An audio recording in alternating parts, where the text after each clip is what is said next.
Taste the Daily. Chinnavedampatti ஏரியில் சுத்திகரிக்கப்பட்ட கழிவு நீரை சேகரிக்க மாநகராட்சி திட்டமிட்டுள்ளதால் பொதுமக்கள் அதிர்ச்சி அடைந்துள்ளனர்.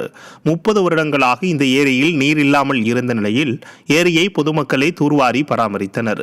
பெரும்பாலான நீர்நிலைகளில் கழிவுநீர் தேங்கியுள்ள நிலையில் தண்ணீர் தேக்க வாய்ப்புள்ள ஒரே நீர்நிலையாக சின்னவேடம்பட்டி ஏரி மட்டுமே உள்ளது. எனவே திறனற்ற திமுக அரசின் மாநகராட்சி சின்னவேடம்பட்டி ஏரியில் கழிவுநீரை சுத்திகரிப்பு செய்து நீர் தேக்க முடிவெடுத்துள்ளதால் நீர் ஆதாரம் பாதிக்கும் என்பதால் நீர்வழிகளை பராமரித்து ஏரியில் நீர் தேக்க வழிவகை செய்ய வேண்டும் என ஸ்டாலின் அரசுக்கு பொதுமக்கள் வலியுறுத்தியுள்ளனர்.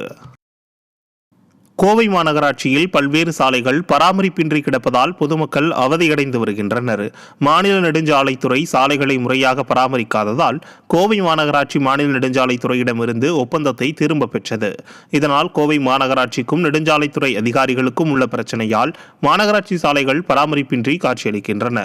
மக்கள் பாதுகாப்பாக பயணிக்க வழிவகை செய்யாமல் விடியா திமுக ஆட்சியில் நெடுஞ்சாலைத்துறையும் மாநகராட்சியும் நிதி பற்றாக்குறையை காரணம் காட்டி சாலை போடாமல் தட்டி கழிப்பதாக பொதுமக்கள் குற்றம் சாட்டுகின்றனர்.